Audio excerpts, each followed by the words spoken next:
Hey everyone, it's Raymond. I In this episode, I just want to respond to something that's been on my mind a little bit. I know it's been just over a week since I released that video on depression, but last night actually I had the worst panic attack that I've had in more than a year. Um, and I think a lot of people just don't really know what these panic attacks are. So that's what we're going to talk about today. Um, it's very tough topic, that's for sure. So I guess where to begin? So I'm sure you've probably heard people having panic attacks before. Um, Maybe it was before an exam or something. People start panicking. They get their adrenaline going, and they procrastinate, and so that feeling of panic is often what allows them to get through um, a project in such a short amount of time, so that they can turn it in. Um, and I'm not going to say that schoolwork and other life stresses don't cause panic attacks, because they absolutely do. But what I'm talking about with these panic attacks is entirely way different than anyone has even have a perception of. It's not just this feeling of shit, shit, shit. I'm never going to get this stuff done. These are physiological responses that really they're so debilitating, um, that you can't really do anything for a good 20 to 30 minutes. And it's not just for exams. This is something that it's almost kind of post-traumatic, in the sense that you have triggers, and these triggers, they can be things like exams as well. They can be stressors in your life. They can also be you thinking about something, or maybe you see a sign in your real life, and that sign triggers a thought that reminds you of something that happened in the past, which you're getting through some sort of like post-traumatic fight or flight response, where you feel in that moment it's like live or die. And to me, a lot of people don't even have that perception. So let's just put that out at the very beginning. Um, I want to say that I've been dealing with being emotional, having these very strong, compelling emotional episodes pretty much all my life. I've never really learned how to deal with my emotions in a way that, even in elementary school and middle school, there were multiple days throughout the year I had to remove myself from classes, because I literally could not stop crying. Other people were telling me, well, Raymond, you just need to toughen up, grow some thick skin and stop crying. But what they didn't understand was that I wasn't even there. I wasn't even like mentally there in the classroom at that point. They would say, come on, just focus, focus, try to bring yourself there, bring yourself back. But um, there was so much depression, so much anxiety, and so much pent up inside that I wasn't even able to be there. So you could say that I had been dealing with these episodes, certainly reminiscent of panic disorder, from an early age. And I believe that that's probably one of the reasons why I was considered a difficult student, because, teachers would try to talk to me just in a normal day-to-day fashion, but I wouldn't be able to respond.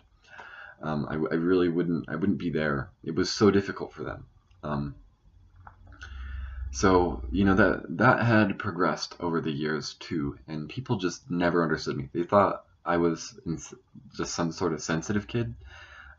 They thought, wow, this kid really needs to learn how to deal with his problems. He's got some real problems. Or some people thought that I was gay, which that happens to be true, but I don't think that that's necessarily a sign that someone's gay if they have uncontrollable crying episodes.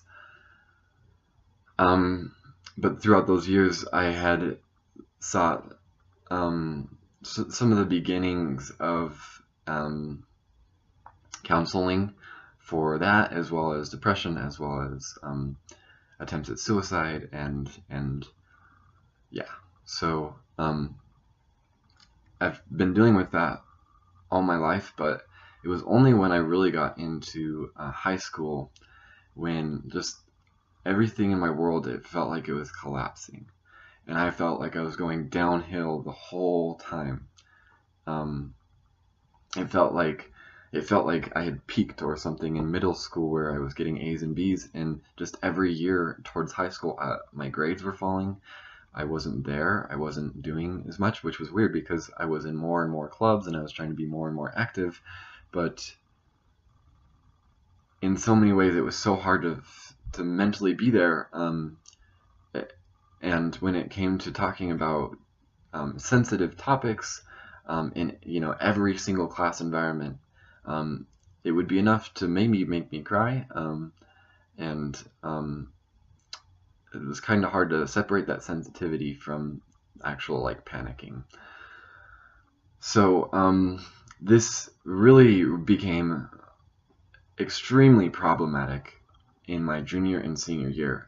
I had seen some friends around my high school who had gone through things that I believe they were panic attacks. And one of my friends, I don't believe she finished high school because it became so overwhelming to go and to be expected to actually stay in a class with all these different people with all their different opinions, and it was so difficult to speak up that it was probably enough to like induce a panic attack, like a fight or flight. So it was during these couple years that I actually had gone to my current psychologist, who I had talked to about panic attacks, and we had gone through it together, and it certainly had progressed. This was probably early senior year to what you might call panic disorder. And this is an actual psychological term to describe people who they have panic attacks frequently, but it really becomes to the point where you kind of have like some stress, some worry about, oh shit, when is the next panic attack gonna hit me, right? Like, what we're afraid of in a panic attack is, crap, when's the next time? Should I even bother going to my next class, or am I just gonna break down there too? And that can be really debilitating. In fact, when it came down to it in my senior year of high school, which was like the epitome of this, I had missed days. I'd say I think I had even missed an entire week or two on end because, well, depression in general, but specifically panic attacks. And to describe what these look like to you,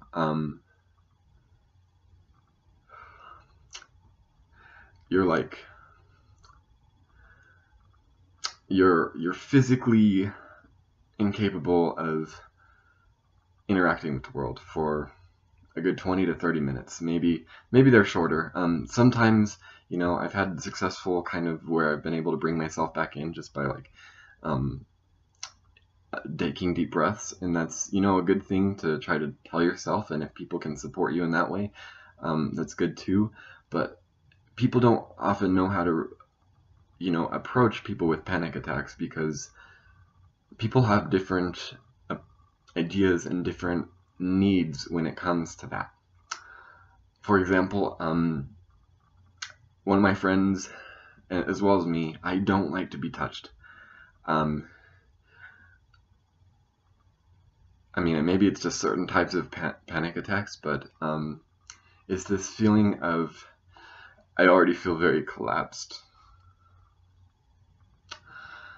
So what it looks like you're in, for me, I get in a fetal position, and like my arms like crunch up. I start hyperventilating. I'll be crying, and the salt from my tears will be so strong. I can feel it all over my face. and my sheets at the end of the episode could be completely drenched in tears and sweat. And you get what's called the cold sweats, where you can feel very cold, and at the same time you're sweating. And for me, I have this overwhelming need to like grab something to like hold. So it could be like a pillow. Last night when I was having my panic attack, it was the mattress. I was digging my fingers almost violently into the mattress, and the things that are going through my head, sometimes it's like schizophrenia, where you just hear so many different voices, and they're all coming at you at once, and it makes you it's very impossible to get over these thoughts. It's like bad, horrible ASMR where people like, oh, you're saying to yourself, oh, you're fat, you're ugly, or something. But for the most part, it's actually me going through one image, one kind of piece of trauma, just like over and over, and like people are trying to bring me back into reality, and they don't understand that it's like during that time you can't just bring someone back. It's like they're gone,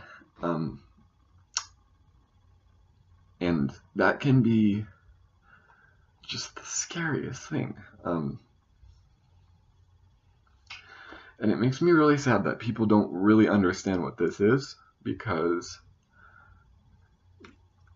it feels very disabling. It feels kind of like a disability sometimes. I mean, I've missed days even in college now because of panic attacks and just insurmountable depression, where it's like, even if I got to the point where I felt like I was like physically capable of leaving the house and making it to school without like crashing because it could get out of my head, I would probably be like, okay, well, I have triggers literally everywhere, to negative thoughts, to panic attacks, fight or flight responses, such ingrained fear that it kind of limits me from, like, why would I even bother going to school? Like, I couldn't focus in class. I'm not going to learn anything. So why even bother?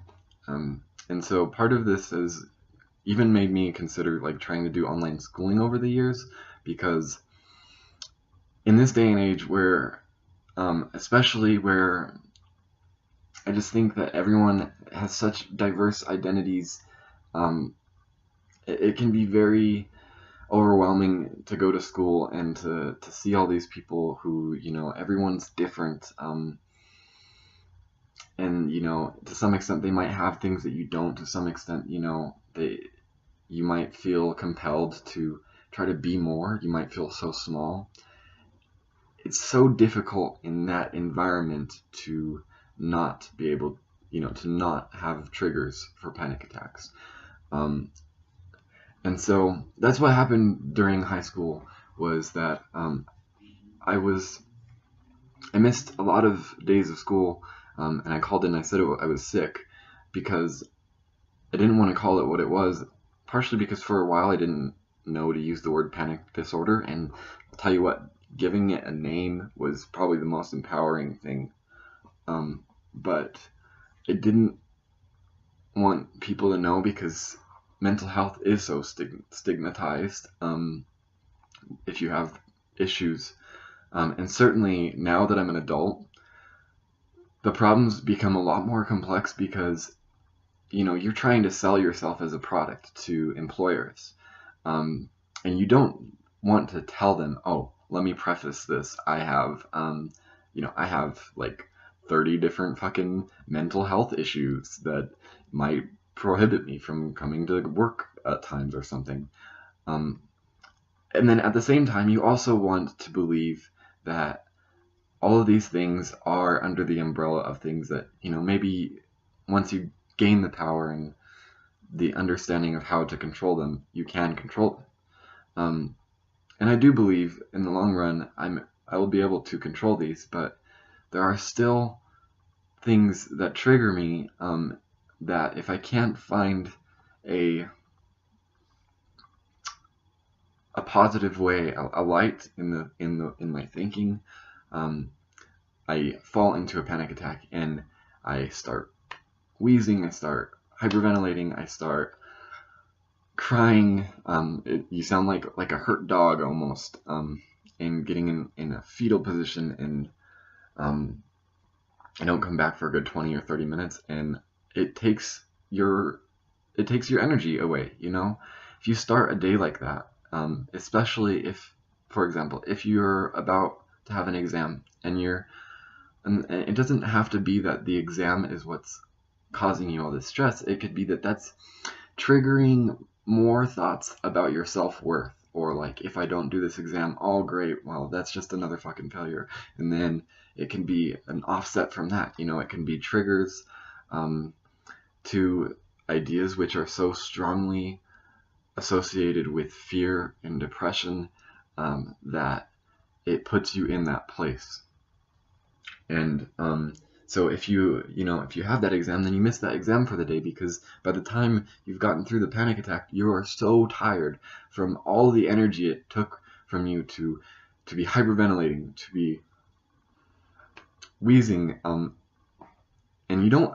For me, as a boy, I don't feel like a man. I don't feel like a man. I feel. I don't even feel like a boy.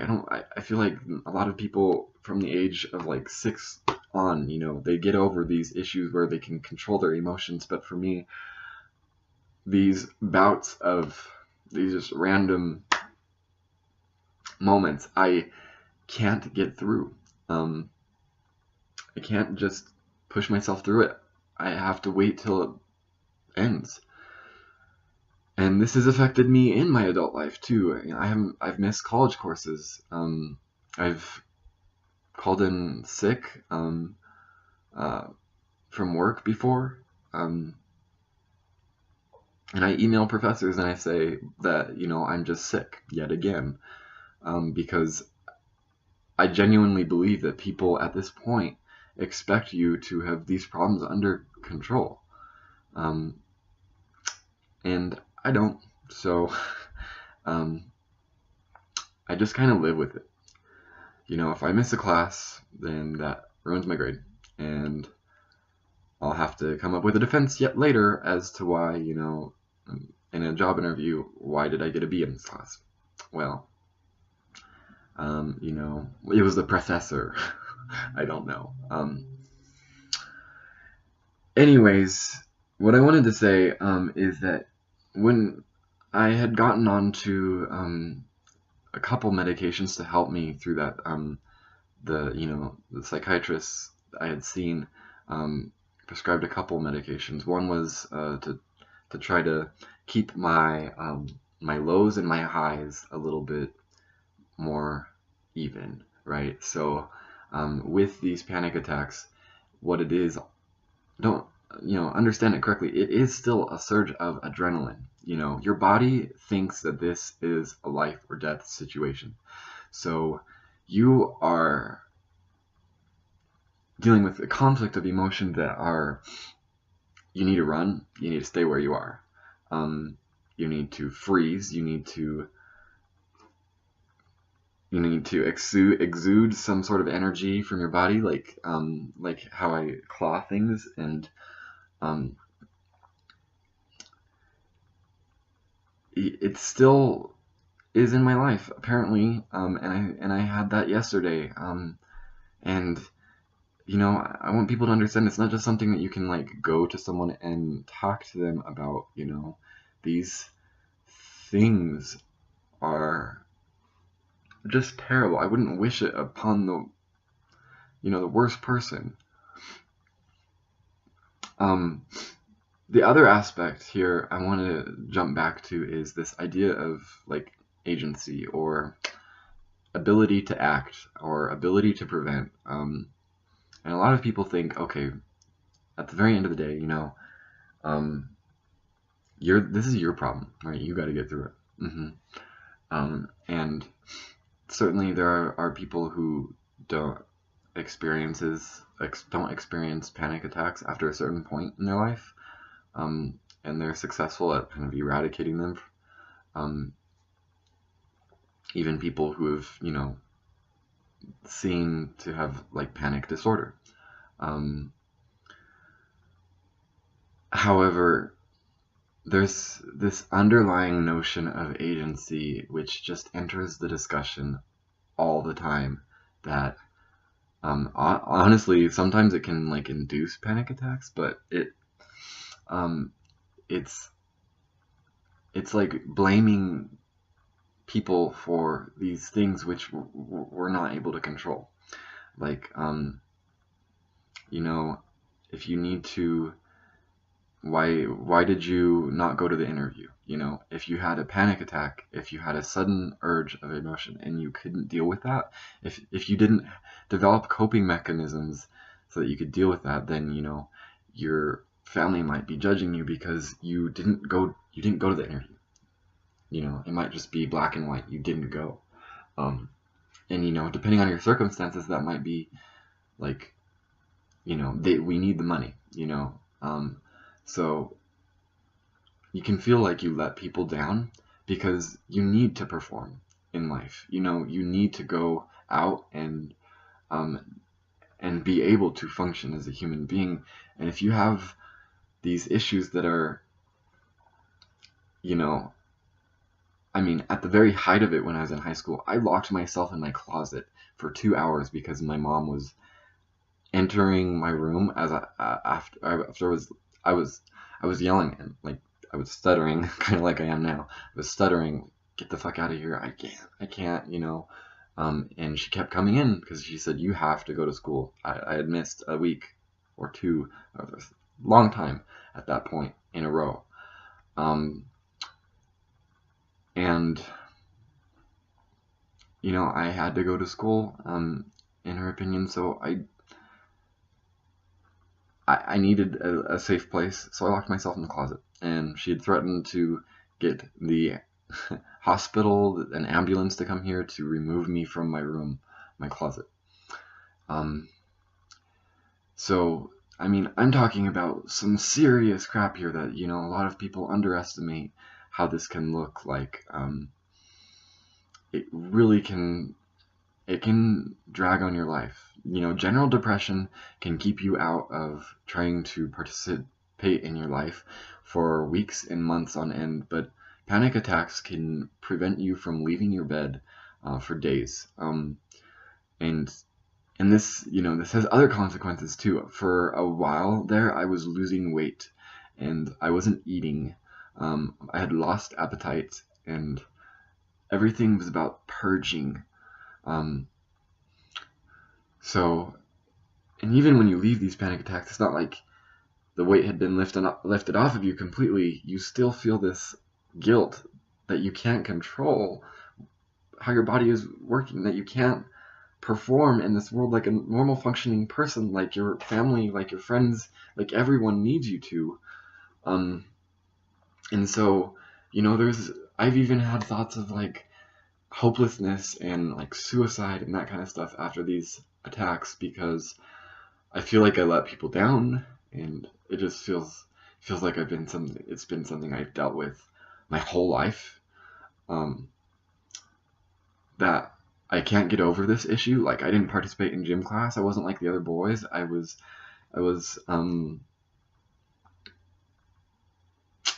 so afraid of so many things. And it's so overwhelming sometimes. It's like the whole education system is completely ignorant to this problem, because I couldn't function, Depression in general has lowered my attention span, in many circumstances. Trying to stay involved in school is very difficult. And especially when you have the creation of language, if you're in circumstances, maybe you're not the wealthiest, maybe you don't have as much friends as other people. If you have circumstances in which it's easy to create beliefs, negative beliefs about your self-worth, or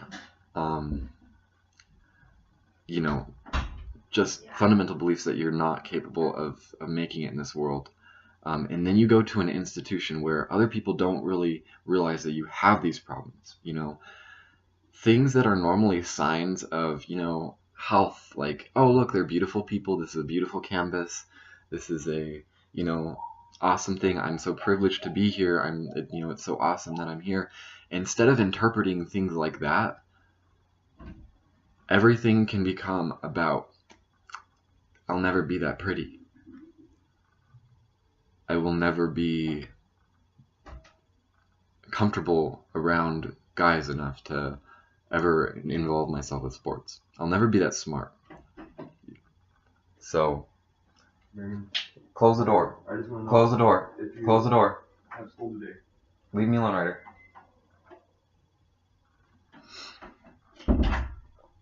Jesus.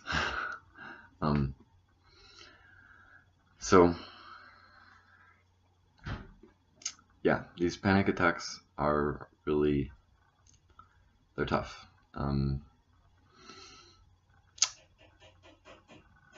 I don't even know what else to say. It's difficult, and people don't realize when you have these kind of ideas being created in your head, and when you become so cut off because you're literally like in just sitting in your room in like fucking fetal position all the time, it's so hard to let people in. It's so hard to let people to trust people, because you interpret every sign out there. Everything becomes a trigger. It's like it's such a cyclical shit. I'll never be this, or shit, I'll never do this. And I mean, I guess if it didn't ever become like that, it might not be to the point where you can't avoid it. It might not be something that you actually ever come to address, and maybe that's why I absolutely had to see a psychologist about this issue. Maybe that's the reason why I was able to get help, was because it became such a problem that I wasn't able to function in life. But I don't think it should have to become that for anyone. And I hope that no one ever has to deal with these, because they're so terrible. So if you want to hear more, I think I covered pretty much everything on my panic attacks. But if you want to hear more about how I'm trying to work on these problems, which not everyone faces, and how I'm getting through them in my adult life, just please like and subscribe. You'll see an upcoming video on that, and please I don't know, just like and subscribe, and I'll see you next time.